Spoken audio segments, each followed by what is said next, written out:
നമസ്കാരം. ഗൾഫ് ഫോക്കസിലേക്ക് വിശദമായി. ഖത്തറിൽ പിഴയില്ലാതെ നികുതി റിട്ടേൺ സമർപ്പിക്കാനുള്ള സമയപരിധി ഡിസംബർ 31 വരെ നീട്ടി. ഓഗസ്റ്റ് 31 വരെ അനുവദിച്ചിരുന്ന സമയപരിധിയാണ് ഇപ്പോൾ 3 മാസത്തേക്ക് കൂടി നീട്ടി നൽകിയത്. നികുതി റിട്ടേൺ, വിവിധ തരം രജിസ്ട്രേഷൻ ഇനത്തിലെ ഫീസുകൾ എന്നിവയിലെ പിഴ ഒഴിവാക്കി അടക്കുന്നതിനുള്ള സമയപരിധിയാണ് ഡിസംബർ 31 വരെ നീട്ടിയതായി ജനറൽ ടാക്സ് അതോറിറ്റി കഴിഞ്ഞ ദിവസം അറിയിച്ചത്. നികുതി ഇളവിന്റെ പ്രയോജനം എല്ലാ സംരംഭകർക്കും ലഭിക്കുന്നതിനും നികുതിദായകരെ പിന്തുണയ്ക്കുന്നതിനുമാണ് പുതിയ ഇളവുകൾ മുന്നോട്ട് വയ്ക്കുന്നത്.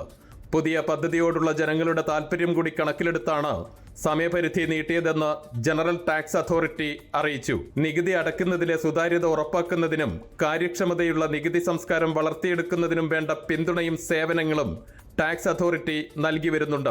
ദരീബ പ്ലാറ്റ്ഫോം വഴി ഇതിനായി അപേക്ഷിക്കാം. പുതിയ പദ്ധതിക്ക് കീഴിൽ 7000-ലധികം നികുതിദായകരെ 1.6 ബില്യൺ റിയാലിൽ കൂടുതലുള്ള സാമ്പത്തിക പിഴകളിൽ നിന്ന് ഒഴിവാക്കാൻ കഴിഞ്ഞതായാണ് ടാക്സ് അതോറിറ്റി വ്യക്തമാക്കുന്നത്. 2014 മുതൽ 24 വരെയുള്ള നികുതി കാലയളവിൽ കാലഹരണപ്പെട്ട റിട്ടേണുകൾ ഉൾപ്പെടെ 56,000-ലധികം നികുതി റിട്ടേണുകൾ സമർപ്പിച്ചുവെന്നാണ് കണക്ക്. വൈകിയ രജിസ്ട്രേഷൻ, ഫയലിംഗ് എന്നിവ കാരണം ഉണ്ടാകുന്ന സാമ്പത്തിക പിഴകളിൽ നിന്ന് 100% ഇളവ് നൽകുന്നതിലൂടെ നികുതിദായകർക്ക് അവരുടെ നികുതി ബാധ്യതകൾ തീർക്കാനുള്ള ഏറ്റവും മികച്ച അവസരമായാണ് ഇതിനെ വിലയിരുത്തുന്നത്. സമയപരിധി 3 മാസം കൂടി നീട്ടിയതോടെ നികുതി റിട്ടേൺ സമർപ്പിക്കുന്നതുമായി ബന്ധപ്പെട്ട നടപടിക്രമങ്ങൾ പൂർത്തിയാക്കാൻ കഴിയാതെ വന്ന മലയാളികൾ ഉൾപ്പെടെയുള്ള സംരംഭകർക്കും ഏറെ ആശ്വാസമാകും. അൻവർ പാലേരി, 24 ദോഹ. അബുദാബിയിലെ ദർബ് ടോൾ സംവിധാനത്തിൽ വരുത്തിയ സമയമാറ്റം നിലവിൽ വന്നു. ഞായറാഴ്ചകളിലും മറ്റ് പൊതു അവധി ദിവസങ്ങളിലും ടോളിന് ഇളവുണ്ടാകും. സ്വകാര്യ വാഹനങ്ങളുടെ ടോൾ പരിധി എന്ന ആനുകൂല്യവും ഇന്നു മുതൽ ഉണ്ടാകില്ല. നേരത്തെ രാവിലെയും വൈകിട്ടും 2 മണിക്കൂർ ടോൾ എന്നതിലാണ് മാറ്റം വരുന്നത്. വൈകിട്ട് ഇനി മുതൽ 4 മണിക്കൂർ ടോൾ, അതായത് 3 മുതൽ രാത്രി 7 വരെ ടോൾ ഈടാക്കി തുടങ്ങും. നേരത്തെ 5 മണി മുതൽ 7 മണി വരെയായിരുന്നു ടോൾ. എന്നാൽ രാവിലെ 7 മുതൽ 9 വരെ എന്ന നിലവിലെ ടോൾ സമയത്തിൽ മാറ്റം വരുത്തിയിട്ടില്ല. പ്രധാന റോഡുകളിലെ തിരക്ക് കണക്കിലെടുത്ത് ഗതാഗത സംവിധാനങ്ങൾ കൂടുതൽ സുഗമമാക്കുക എന്ന ലക്ഷ്യത്തോടെയാണ് ടോളിലെ മാറ്റങ്ങൾ അധികൃതർ വരുത്തിയിരിക്കുന്നത്. സ്വകാര്യ വാഹനങ്ങൾക്കുള്ള നിലവിലെ പ്രതിമാസ ടോൾ പരിധികളും എടുത്തു കളഞ്ഞിട്ടുണ്ട്. ഒരു സ്വകാര്യ വാഹനത്തിന് ദിവസം പരമാവധി 16 ദിർഹം, അല്ലെങ്കിൽ ഒരാളുടെ ഉടമസ്ഥയിലുള്ള ഒരു വാഹനത്തിന് മാസം 200 ദിർഹം, രണ്ടാമത്തെ വാഹനത്തിന് 150 ദിർഹം, മൂന്നാമത്തെ വാഹനത്തിന് 100 ദിർഹം എന്നിങ്ങനെയായിരുന്നു നേരത്തെ ടോൾ ഈടാക്കിയിരുന്നത്. 4 ദിർഹമായിരിക്കും ടോൾ നിരക്ക്.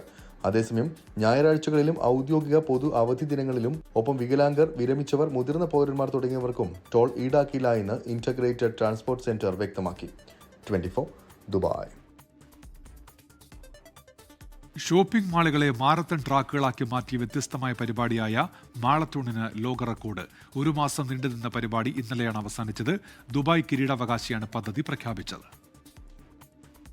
പൊതുജനങ്ങളുടെ ആരോഗ്യ സംരക്ഷണത്തിന് ഏറെ പ്രാധാന്യം നൽകുന്ന പരിപാടികൾ ഒരുക്കി ലോകത്തിന് മാതൃകയാകുന്ന ദുബായിൽ ഓഗസ്റ്റ് 1 മുതൽ 31 വരെയാണ് വ്യത്യസ്തമായ പരിപാടി നടന്നത്. 10 കിലോമീറ്റർ ഓട്ടം, 5 കിലോമീറ്റർ ഓട്ടം, 2.5 കിലോമീറ്റർ ഓട്ടം, വേഗത്തിലുള്ള നടത്തം എന്നിവയുൾപ്പെടെയുള്ളവയിൽ ദുബായിലെ താമസക്കാരും ആവേശത്തോടെയാണ് പങ്കെടുത്തത്. പരിപാടിക്ക് ഗിന്നസ് റെക്കോർഡ് ലഭിച്ചതായി അധികൃതർ അറിയിച്ചു. മാളുകളിൽ ഏറ്റവും കൂടുതൽ ആളുകൾ പങ്കെടുത്ത ഓട്ട മത്സരം എന്നതിനാണ് റെക്കോർഡ് ലഭിച്ചത്. ഗിന്നസ് അധികൃതർ ഔദ്യോഗിക ഇൻസ്റ്റാഗ്രാം പേജിലൂടെ ഇന്നലെയാണ് നേട്ടം പങ്കുവച്ചത്. ദുബായ് നഗരത്തിലെ Dubai mall, Dubai Marina mall, Dubai Hills mall, Deira City Centre, Mirdif City Centre, mall of the Emirates, Spring Souk എന്നിവിടങ്ങളിലാണ് മത്സരം നടന്നത്. ഓരോ മാളുകളിലും 10 കിലോമീറ്ററിലേറെയായിരുന്നു ട്രാക്കുകൾ ഒരുക്കിയത്. രാവിലെ 7 മുതൽ 10 വരെയായിരുന്നു മാളുകളിൽ വ്യായാമം ചെയ്യാനുള്ള അവസരം ഒരുക്കിയത്. 24 ദുബായ്. വിദേശ നിക്ഷേപകരെ ആകർഷിക്കാൻ ലക്ഷ്യമിട്ടുള്ള ഗോൾഡൻ വിസയ്ക്ക് തുടക്കം കുറിച്ച് ഒമാൻ. 10 വർഷത്തേക്കാണ് ഗോൾഡൻ വിസ നൽകുക. നിക്ഷേപകർക്കും അവരുടെ കുടുംബങ്ങൾക്കും പുതുക്കാവുന്ന 10 വർഷത്തെ ഗോൾഡൻ വിസയാണ് നൽകുക. അപേക്ഷകർക്ക് 2 ലക്ഷം റിയാലിന് മുകളിൽ ആസ്തി ഉണ്ടായിരിക്കണം. സലാലയിലെ Sultan Qaboos youth complex for cultural and എന്റർടൈൻമെന്റിൽ നടന്ന പരിപാടിയിൽ വാണിജ്യ വ്യവസായ നിക്ഷേപ പ്രോത്സാഹന മന്ത്രാലയമാണ് ഗോൾഡൻ വിസ അവതരിപ്പിച്ചത്. ഒമാൻ വിഷൻ 2040 അനുസൃതമായി സ്വകാര്യ മേഖലയിലെ വളർച്ച ത്വരിതപ്പെടുത്തുന്നതിനും തൊഴിലവസരത്തെ പിന്തുണയ്ക്കുന്നതിനും അറിവ് കൈമാറ്റം വർദ്ധിപ്പിക്കുന്നതിനും ദീർഘകാല നിക്ഷേപകരെയും വൈദഗ്ധ്യമുള്ള പ്രൊഫഷണലുകളെയും ലക്ഷ്യം വെച്ചുള്ളതാണ് ഗോൾഡൻ റെസിഡൻസി പദ്ധതി. ഗോൾഡൻ വിസയ്ക്ക് അപേക്ഷിക്കുന്നതിന് കമ്പനി സ്ഥാപിച്ചിട്ട് കുറഞ്ഞത് 1 വർഷമെങ്കിലും ആകണമെന്നും അധികൃതർ അറിയിച്ചു. അപേക്ഷകന്റെ ഓഹരി ആകെ ആസ്തികളിൽ 2 ലക്ഷം റിയാലിന് മുകളിൽ മൂല്യമുള്ളതായിരിക്കണം. ഗോൾഡൻ വിസ പ്രധാന ആനുകൂല്യങ്ങൾ വിമാനത്താവളങ്ങളിലും അതിർത്തി പോയിന്റുകളിലും ഫാസ്റ്റ് ട്രാക്ക് ലൈനുകൾ, ഇന്റഗ്രേറ്റഡ് ടൂറിസം കോംപ്ലക്സിന് പുറത്ത് സ്വത്ത്, 3 ഗാർഹിക ജോലിക്കാരെ നിയമിക്കാനുള്ള അനുമതി, ബന്ധുക്കൾക്ക് വിസിറ്റ് വിസ നൽകുവാനുള്ള അവകാശം എന്നിവയായിരിക്കുമെന്നും അധികൃതർ വ്യക്തമാക്കി. 24 ഒമാൻ. ഡൊണാൾഡ് ട്രംപിന്റെ തീരുവ പ്രഹരത്തിനിടെ അമേരിക്കയ്ക്ക് വ്യക്തമായ സന്ദേശം നൽകി ഇന്ത്യ ചൈന റഷ്യ സൗഹൃദം.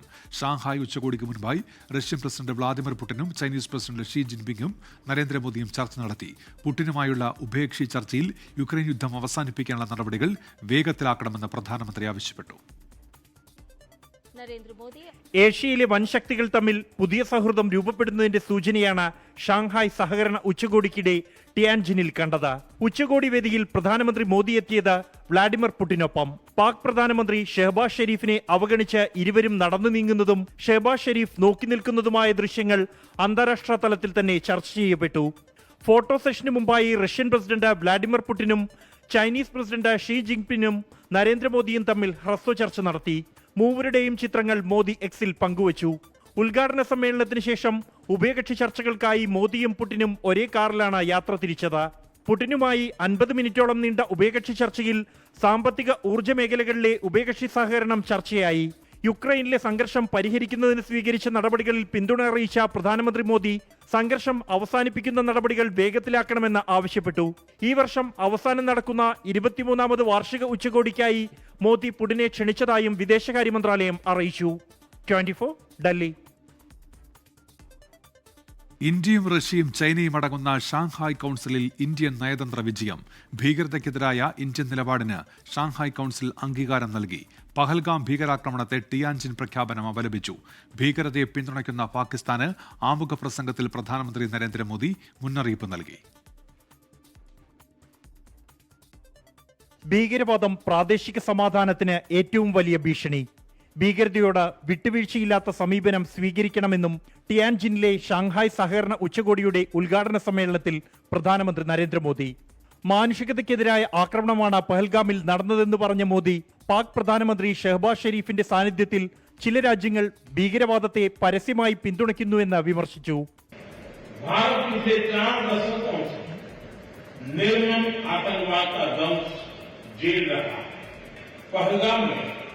टेररिज्म का बहुत ही घिनौना रूप देखा। यह हमला केवल भारत की अंतरात्मा पर ही आघात नहीं। പഹൽഗാം ഭീകരാക്രമണത്തെ ടിയാൻജിൻ പ്രഖ്യാപനം അപലപിച്ചു. ഭീകരതയ്ക്കെതിരായ പോരാട്ടത്തിലെ ഇരട്ടത്താപ്പ് സ്വീകാര്യമല്ല. അതിർത്തി കടന്നുള്ള ഭീകരവാദത്തെ ചെറുക്കാൻ അന്താരാഷ്ട്ര സമൂഹത്തോട് ആഹ്വാനം ചെയ്യുന്നതായിരുന്നു ടിയാൻജിൻ പ്രഖ്യാപനം. അമേരിക്കയുടെ തീരുവ യുദ്ധത്തിനിടെ ഏകപക്ഷീയമായ നടപടികളെ ശക്തമായി എതിർക്കുന്നുവെന്നും ഷാങ്ഹായ് സഹകരണ ഉച്ചകോടിയുടെ സംയുക്ത പ്രഖ്യാപനത്തിലുണ്ട്. 24 ഡൽഹി. അഫ്ഗാനിസ്ഥാനിലുണ്ടായ അതിതീവ്ര ഭൂചലനത്തിൽ 800 മരണം, 2000-ഓളം പേർക്ക് പരിക്കേറ്റെന്നാണ് റിപ്പോർട്ടുകൾ. മേഖലയിൽ രക്ഷാപ്രവർത്തനം ഇപ്പോഴും തുടരുകയാണ്. ദുരന്തബാധിതർക്ക് എല്ലാ സഹായവും നൽകാൻ ഇന്ത്യ തയ്യാറാണെന്ന് പ്രധാനമന്ത്രി നരേന്ദ്രമോദി അറിയിച്ചു.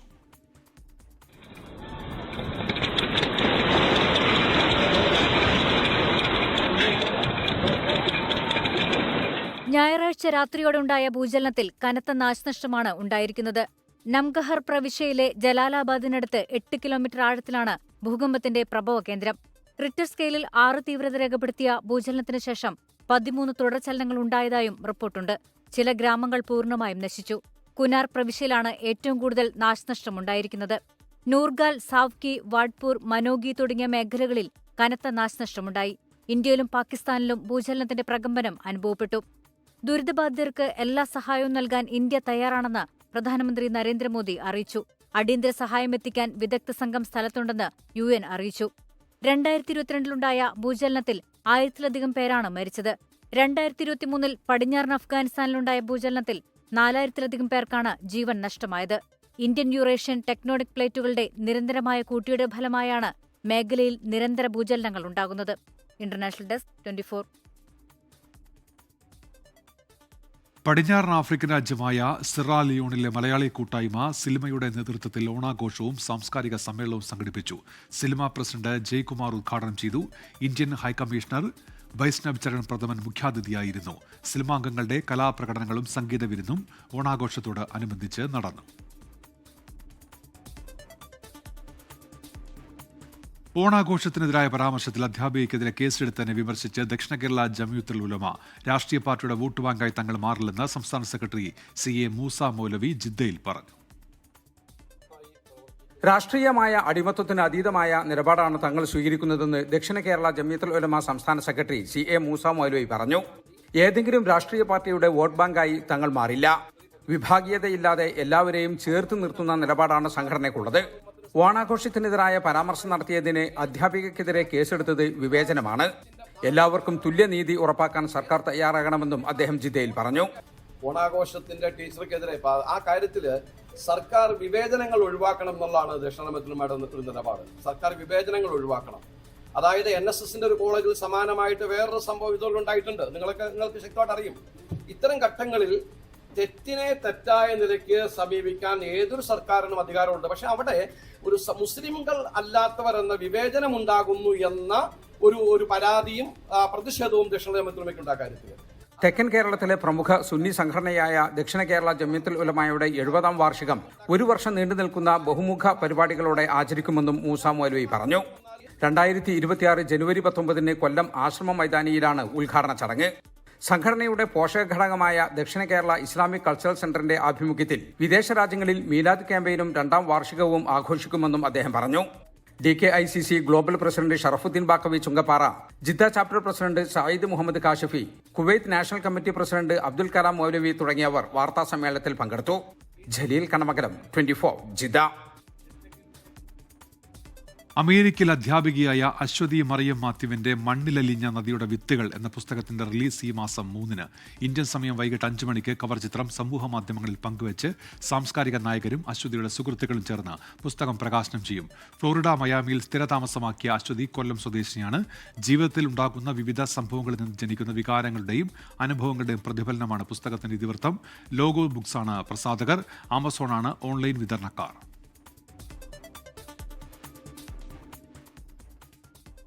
ICL ഫിൻകോർപ്പിന്റെ ഓണാഘോഷത്തിന് ദുബായിൽ തുടക്കം. അജ്മാൻ രാജകുടുംബാംഗം his highness Sheikh Ahmed bin Hamdan bin Rashid bin Humaid Al നുമായിയും പ്രതിപക്ഷ നേതാവ് VD സതീശനും ചേർന്ന് ചടങ്ങ് ഉദ്ഘാടനം ചെയ്തു.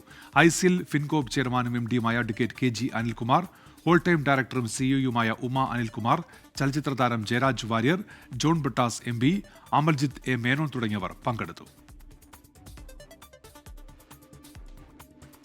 Saudi jewellery expo Sajex 2025 September 11 മുതൽ 13 വരെ ജിദ്ദയിൽ നടക്കുമെന്ന് ജിദ്ദയിലെ Indian consul general Fahad Ahmed Khan Suri അറിയിച്ചു.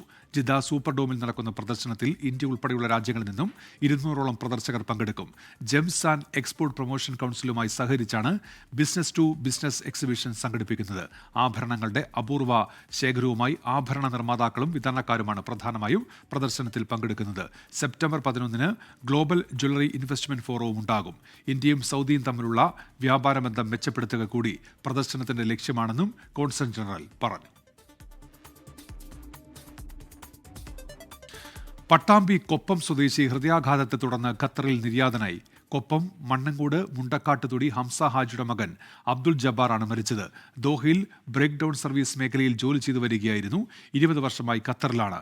മൃതദേഹം നാട്ടിൽ കൊണ്ടുപോകുന്നതിന് വേണ്ടിയുള്ള പ്രവർത്തനങ്ങൾ KMCC ഖത്തർ അൽ ഇസ്ഹാന്റെ നേതൃത്വത്തിൽ നടത്തിവരികയാണ്. മൃതദേഹം industrial area Hasan Mubarak hospital മോർച്ചറിയിൽ സൂക്ഷിച്ചിരിക്കുകയാണ്. Muscat Ruby saint Mary's Yakobaya Suriyani Orthodox ദേവാലയത്തിൽ വിശുദ്ധ സ്നാപക യോഹന്നാന്റെ ഓർമ്മ പെരുന്നാൾ ആചരിച്ചു. ഒമാനിലെ വിവിധ ഗവർണറേറ്റുകളിൽ നിന്ന് 100 കണക്കിന് വിശ്വാസികൾ പെരുന്നാളിൽ സംബന്ധിച്ചു. വ്യാഴാഴ്ച വൈകിട്ട് സന്ധ്യാ പ്രാർത്ഥനയോടെയാണ് ചടങ്ങുകൾക്ക് തുടക്കമായത്. തുടർന്ന് വെള്ളിയാഴ്ച രാവിലെ പ്രഭാത പ്രാർത്ഥന, വിശുദ്ധ അഞ്ചിന്മേൽ കുർബാന എന്നിവ ഉൾപ്പെടെ നടന്നു. ഒമാനിൽ ആദ്യമായാണ് അഞ്ചിന്മേൽ കുർബാന നടക്കുന്നത്. Father Rino Anickal, father Tinu Kelambakalathil, father Liju Puthenpurackal, father Jinu Thekkekuzhiyil, father Eliyas Kandothrackal എന്നിവർ പെരുന്നാൾ ശുശ്രൂഷകൾക്ക് നേതൃത്വം നൽകി. വിശുദ്ധ ദൈവമാതാവിന്റെ ജനന പെരുന്നാളിനോടനുബന്ധിച്ചുള്ള കൊടിയേറ്റും അന്നേ ദിവസം നടന്നു. സെപ്റ്റംബർ 7 വരെ ദൈവമാതാവിന്റെ ജനന പെരുന്നാളിനോടനുബന്ധിച്ച എല്ലാ ദിവസവും വിശുദ്ധ കുർബാനയും പ്രത്യേക പ്രാർത്ഥനകളും ഉണ്ടായിരിക്കുമെന്ന് ഭാരവാഹികൾ അറിയിച്ചു. പരിശുദ്ധ പത്രിയാർക്കീസ് ബാവായുടെ കീഴിൽ യാക്കോബായ സഭയ്ക്ക് 4 ദേവാലയങ്ങളാണ് ഒമാനിലുള്ളത്. അതിൽ 45 വർഷം മുൻപ് സ്ഥാപിച്ചതാണ് റൂവി സെന്റ് മേരീസ് ദേവാലയം. 24 ഒമാൻ. തൃപ്പൂണിത്തുറയിൽ ആകാശ ഊഞ്ഞാലിൽ നിന്ന് വീണ് യുവാവിന് പരിക്ക്. ഓണത്തോടനുബന്ധിച്ചൊരുക്കിയ അത്തച്ചമ്മ ഗ്രൗണ്ടിലെ അമ്യൂസ്മെന്റ് പാർക്കിലാണ് അപകടം. യുവാവിനെ ആശുപത്രിയിലേക്ക് മാറ്റി. YS അഭിനന്ദ് തയ്യാറാക്കി റിപ്പോർട്ടിലേക്ക്.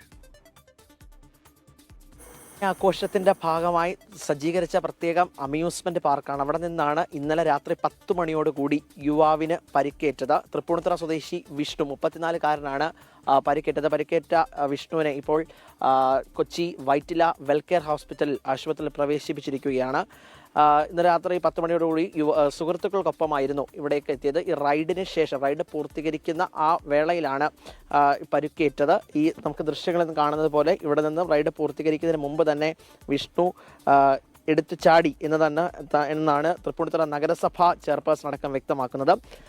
മദ്യപിച്ചിട്ടുണ്ടോ എന്നുള്ള സംശയവും പോലീസും നഗരസഭയും പറയുന്നുണ്ട്. ഇതിന് എന്തായാലും വിശദമായ പരിശോധനകളിലേക്ക് കടക്കേണ്ടതുണ്ട്. പക്ഷേ പ്രദേശവാസികൾ ഉന്നയിക്കുന്ന ഒരു ആരോപണം സുരക്ഷാ വീഴ്ച സംഭവിച്ചു. ഒപ്പം തന്നെ യുവാവിനെ പരിക്കേറ്റ കാര്യം ഉടൻ തന്നെ അവരെയൊക്കെ അറിയിച്ചിരുന്നുവെങ്കിലും ആരും തന്നെ ഇടപെട്ടിരുന്നില്ല. ആശുപത്രിയിൽ എത്തിക്കുന്നതിൽ വിമുഖത കാണിച്ചു എന്നുള്ള ഒരു ആരോപണം കൂടി ഉണ്ട്.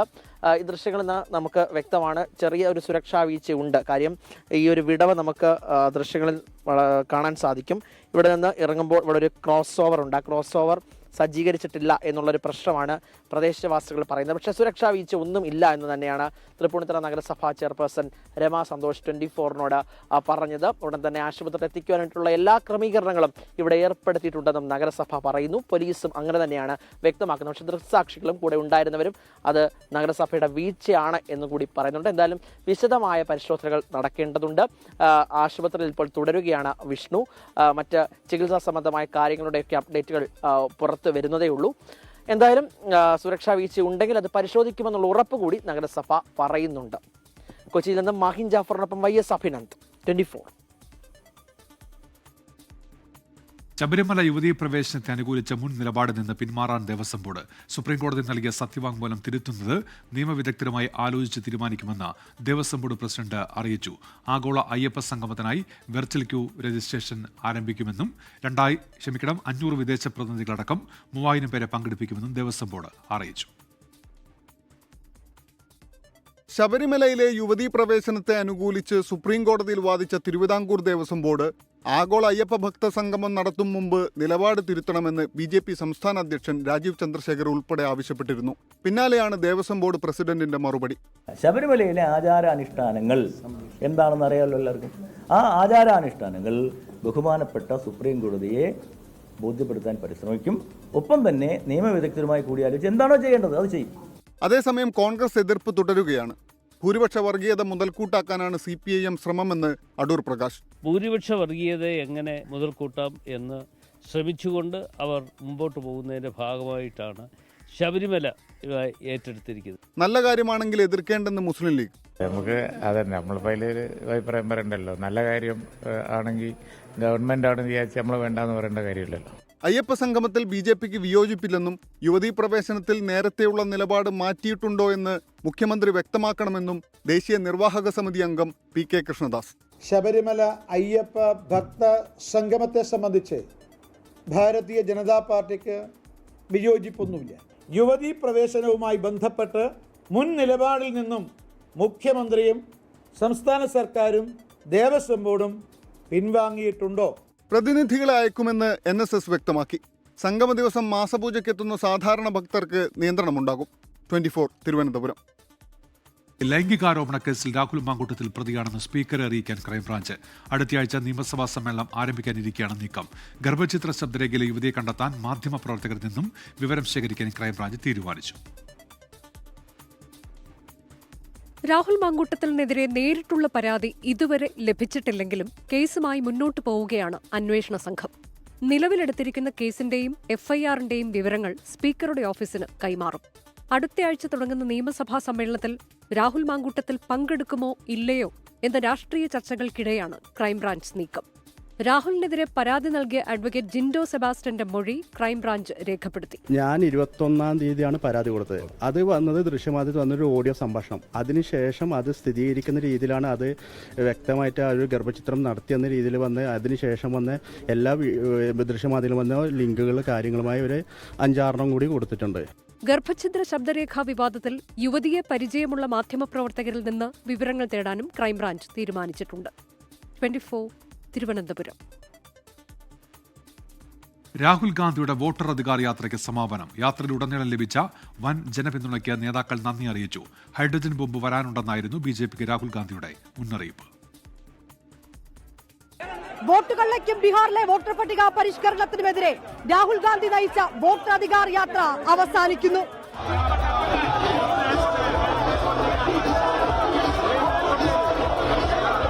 പട്നയിലെ ഗാന്ധി മൈതാനത്ത് നിന്ന് പദയാത്രയോടെയായിരുന്നു വോട്ടർ അധികാർ യാത്രയുടെ സമാപന പരിപാടികൾ ആരംഭിച്ചത്.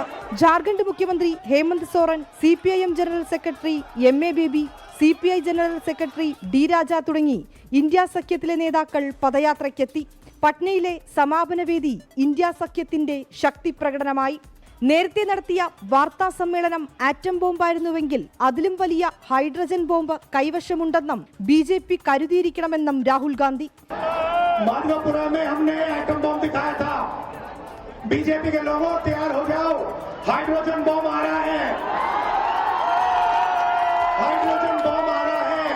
ഓഗസ്റ്റ് 17 സസ്രാമിൽ നിന്ന് ആരംഭിച്ച യാത്ര 1300 കിലോമീറ്റർ പിന്നിട്ടാണ് പട്നയിലെത്തിയത്. വോട്ടർ അധികാർ യാത്ര വലിയ വിജയമെന്നാണ് വിലയിരുത്തൽ. തുടർന്ന് രാജ്യവ്യാപക പ്രതിഷേധത്തിനാണ് ഇന്ത്യ സഖ്യത്തിന്റെ നീക്കം. പട്നയിൽ നിന്ന് ക്യാമറാമാൻ ജോഗേഷ് സിംഗിനൊപ്പം വിനീത VG 24.